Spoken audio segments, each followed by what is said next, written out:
तुमच्या तोंडाला नक्की पाणी सुटेल, इतका छान झालेला आहे हा केक।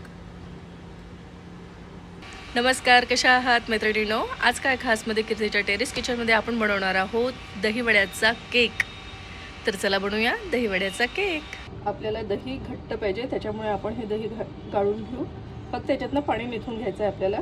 छान कॉटनचं पातळ कापड घेतलेलं आहे, याच्यातून आपण दह्याला फक्त पाणी निथून घ्यायचं, असं खूप हे नाही करायचं। तर मैत्रिणींनो, उडदाची डाळ आपण 3 तास भिजत घातली आणि याला 3 तासानंतर मिक्सरमधून बारीक फेटून घेतलेला आहे बघा छान। आणि रात्रभर याला फर्मेंट होण्यासाठी ठेवून दिलेलं आहे, म्हणजे याच्यामध्ये आपल्याला सोडा टाकायचं काम नाही। हे खूप छान फ्लफी झालेलं आहे, याला छान फेटून घेऊ आपण। आणि मीठ घालून फेटलेलं आहे, चवीपुरती मीठ घालायचं बघा। हे छान हलकं होईल तोपर्यंत मस्त फेटून घ्यायचं। काय आपलं फेटणं झालेलं आहे छान। आता आपण याला चेक करायचं, त्याच्यासाठी थोडंसं आपण याच्यामध्ये टाकून बघू, म्हणजे आपलं पाणी गोळावर आला बघा, किती छान गोळावर आला टाकल्याबरोबर, म्हणजे आपलं हे छान हलकं झालेलं आहे आणि हे तयार आहे। मी बिना तेलाचं म्हटलेलं आहे, पण बिलकुल कमी प्रमाणामध्ये मी याला तेल लावणार आहे, कारण तेल नाही लावलं तर मग हा आपलं चिपकून जाईल आणि मग काही फायदा होणार नाही। अगदी कमी प्रमाणामध्ये तेल लावू बघा। हे जास्त पातळही नाही आणि जास्त घट्टही नाही, एवढ्या प्रमाणात ठेवायचं याला।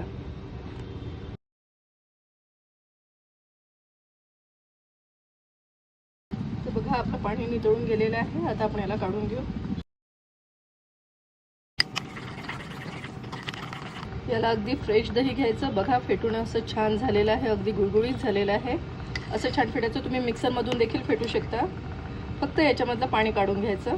हिरवी चटणी, गोड आंबट तिखट खजूरची चटणी आणि आपलं फेटलेलं दही।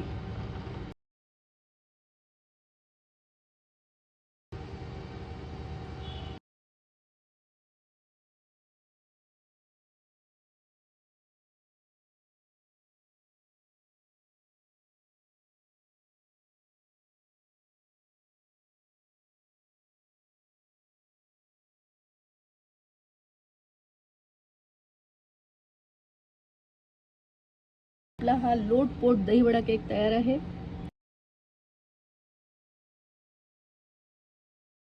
तर मैत्रिणींनो, आपला हा दहीवडा केक तयार आहे बघा, किती सुरेख दिसून आलेला आहे।